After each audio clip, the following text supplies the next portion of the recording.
નમસ્કાર, હું Rinku Prajapati public Indian ન્યૂઝમાં આપનું સ્વાગત કરું છું। શરૂઆત કરીએ આજના સમાચારની। આણંદ બેઠકના 7 ઉમેદવારોનું ભાવિ આજે 17.80 લાખ મતદારો નક્કી કરશે। આણંદ જિલ્લામાં લોકસભાની સામાન્ય ચૂંટણી તારીખ 7 મે 2024ના મંગળવારના રોજ સવારના 7થી સાંજના 6 વાગ્યા દરમિયાન મતદાન યોજાશે।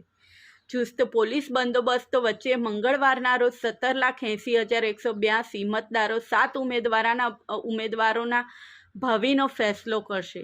આણંદ લોકસભા બેઠક માટે Bhajap, Congress, Bahujan Samaj party, Garib Kalyan party, right to recall party, 2 અપક્ષો મળી કુલ 7 ઉમેદવારોએ ચૂંટણી મેદાનમાં છે। ક્ષત્રિય સમાજના વિરોધ વચ્ચે ચાલુ વર્ષે આણંદ બેઠક ઉપર ભાજપ અને કોંગ્રેસ વચ્ચે કાંટાની ટક્કર જોવા મળશે। આણંદ લોકસભા બેઠકની ચૂંટણી માટે ચૂંટણી તંત્ર દ્વારા ચૂંટણી પ્રક્રિયા અંગેની તમામ પ્રકારની કામગીરી પૂર્ણ કરવામાં આવી છે। આણંદ લોકસભા બેઠકની સામાન્ય ચૂંટણી મુક્ત, ન્યાયી અને નિષ્પક્ષ વાતાવરણમાં યોજાય તે માટે ચૂંટણી પંચના આદેશો મુજબ આચારસંહિતાનો ચુસ્ત અમલ કરવામાં આવી રહ્યો છે।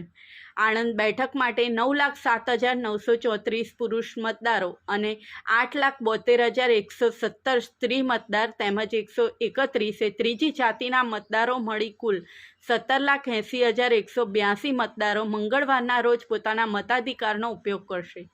જિલ્લાની લોકસભા બેઠક માટે ઇલેક્ટ્રોનિક વોટિંગ મશીનથી મતદાન પ્રક્રિયા હાથ ધરવામાં આવનાર છે। આ માટે જિલ્લામાં કુલ 1,773 મતદાન મથકો ખાતે મતદાન પ્રક્રિયા યોજાશે। આ સાથે આજના સમાચારને અહીં સમાપ્ત કરીએ છીએ।